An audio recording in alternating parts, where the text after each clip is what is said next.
Welcome back, everyone. Let's dive right into today's explainer because we are unpacking a truly fascinating dialogue from some ancient classical texts. It's a conversation between two really interesting figures, Ashtaka, who's this incredibly earnest questioner, and Yayati, the wise teacher. We're exploring the four modes of life and the paradox of the sage. Now, if you're the kind of person who loves decoding deep philosophy through clear, structured rules, you are going to absolutely love this one. We're going to look at the exact blueprints ancient thinkers laid out for a meaningful life. And then, we're going to completely flip that blueprint on its head with a mind-bending riddle. You know, everything we're looking at today stems from one single burning question posed by Ashtaka. How should one conduct themselves to acquire true religious merit? Sounds simple enough, right? But think about it. Our lives look vastly different at age 20 versus, say, age 70. So Ashtaka essentially wanted to know, is there just one single way to live? Or do the rules change depending on where we are in our life's journey? Well, instead of giving a simple yes or no, Yayati brilliantly breaks human existence down into distinct phases. Okay, section 1, the four modes of life. All right, let's get into the actual physical rules here.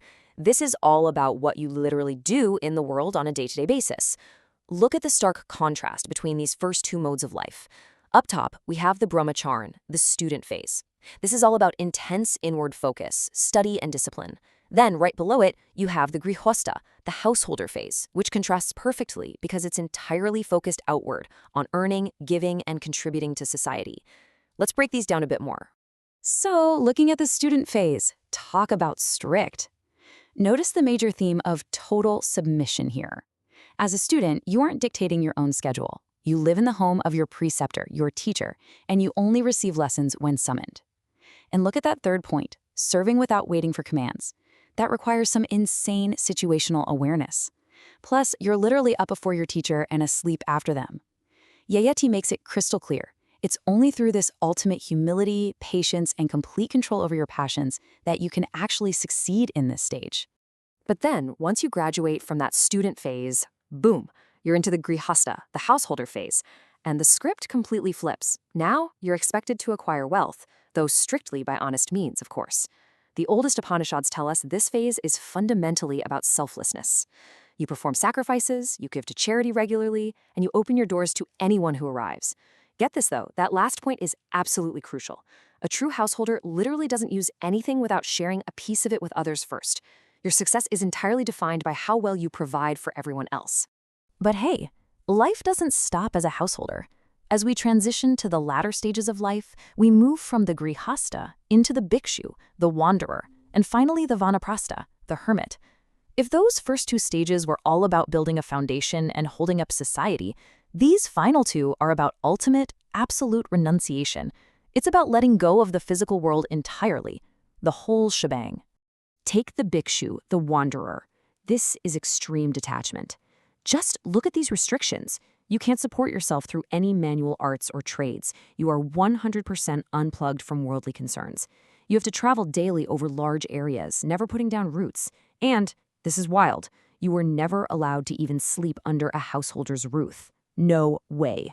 You have to rely entirely on your inner accomplishments and absolute control over your passions. It's this fascinating life of constant physical movement, but total inner stillness. And that brings us to the ultimate payoff for the final stage, the Vanaprashtha, or hermit. When someone successfully adopts this life, deep in the woods, controlling every single appetite and shedding all desire for possessions, the spiritual reward is just staggering. According to Yayati, dying in the woods while mastering this mode of life doesn't just save you. It literally mixes 10 generations of your ancestors and your successors with the divine essence. Think about that. By totally mastering yourself, you elevate your entire lineage, backwards and forwards in time. Moving on to section 2, the paradox of the Muni. All right, so those are the physical rules. But Ashtaka, being the great, relentless questioner he is, pushes Yayati further. We're pivoting now from physical rules to a really profound psychological abstraction.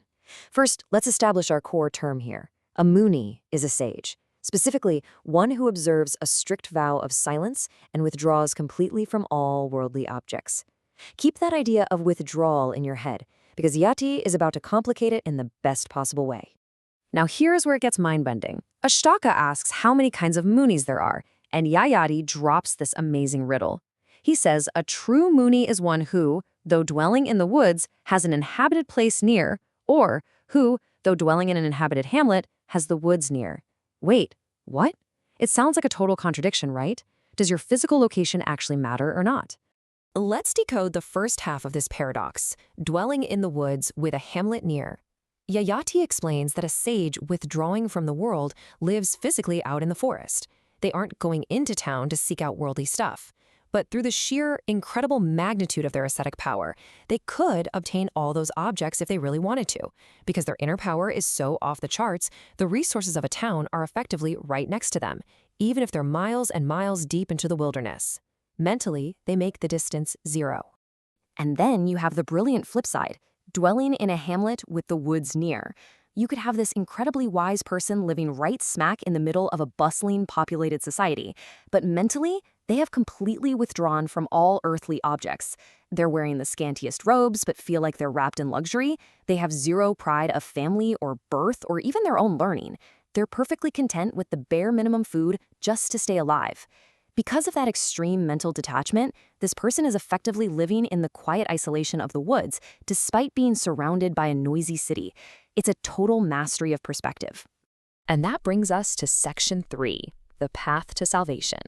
So we've moved from the physical actions of the 4 modes through the psychological riddle of the Muni, and now we arrive at the actual internal transformation required to get that ultimate religious merit. Yayati lays out the traits of the one who truly conquers the highest world. And wow, notice how intense this discipline gets. It's not just about eating clean food and having a pure heart. The text specifically calls out enduring the emaciation of austerities, literally reducing your flesh, marrow, and blood. They refrain from injuring anyone, even if religion sanctions it. They are completely free from the heavy weight of desire. It is a complete total override of basic human instincts. Let's map out the exact sequence for this. First, the sage adopts that vow of silence and maintains a pure heart. Simple enough to say, hard to do. But step 2, this is the real test. They have to sit in meditation and become utterly indifferent to the world's dualities. That means you have to feel exactly the same way about extreme happiness as you do about crushing misery. You treat a massive honor and a terrible insult as the exact same thing. Once you unlock that total indifference, step 3 opens up.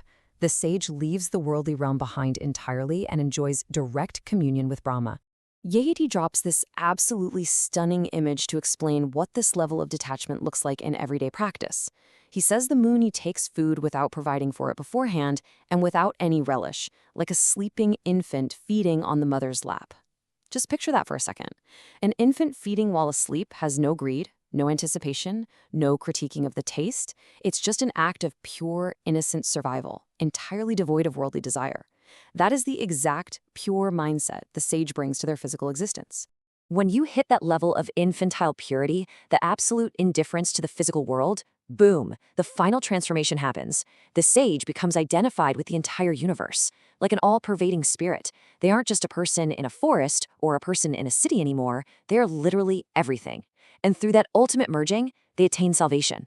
Which leaves us with a pretty provocative question to chew on today. As we look back at the strict rules of those 4 modes of life and that mind-bending paradox of the Muni, what does this mean for us? Is ultimate detachment really about packing your bags and escaping to a literal forest? Or is it 100% an inside job, completely transforming how you perceive the very world you're standing in right now? Yayati's ancient wisdom essentially tells us the forest is a state of mind. Thank you so much for hanging out with me for this explainer. Keep questioning, keep learning, and I'll catch you next time.